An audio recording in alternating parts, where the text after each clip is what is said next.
अस्सलाम viewers, welcome to my YouTube channel. उम्मीद करती हूँ आप सब खैरियत से होंगे। आज का हमारा टॉपिक है eastern literature.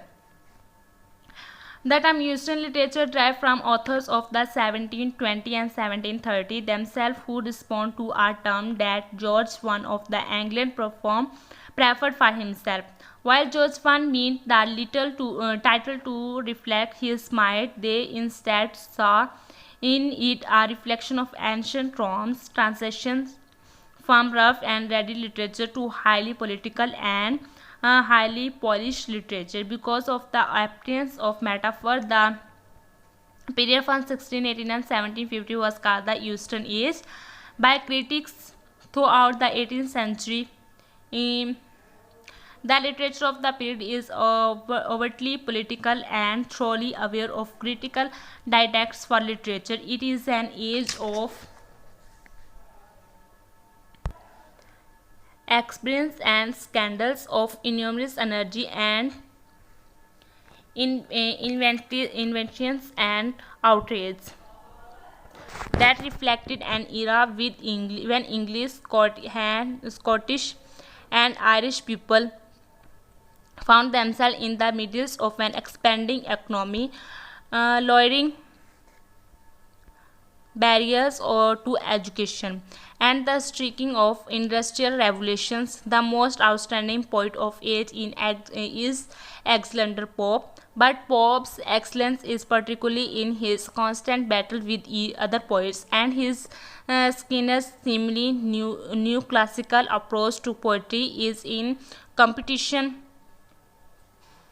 with highly idiosyncratic words and strong competition from such poets as Ambrose Philip.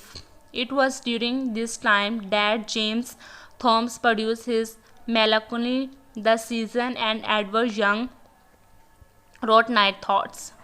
It is also the era that saw a serious competition over the proper model for the pastoral. In criticism, poets struggled with a doctrine of decorum, of matching proper words with proper sense, and of achieving a diction that matched the gravity of a subject. At the same time, the mock heroic was at its zenith. Pop prep of the Locke and the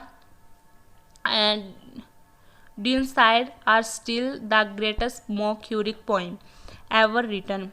In prose, the earlier part of the period was overshadowed by the development of English essay. Joseph Anderson and Richard Steele's The Spectres established the form of British periodical essay, inventing the pose of the detected observer of human life who changed in it. However, this was also the time when the English novel, first emerging in the Restoration, developed into a major art form. Daniel Defoe turned from journalism and writing criminal lives for the press to writing fictional criminal lives with Roxana and Mole Alexander. Mole Flanders. He also wrote a fictional treatment of the travel of Alexander Strix and Robinson Crusoe. The novel would benefit indirectly from a tragedy of the stage, and in the mid-century, many more authors would begin to write novels.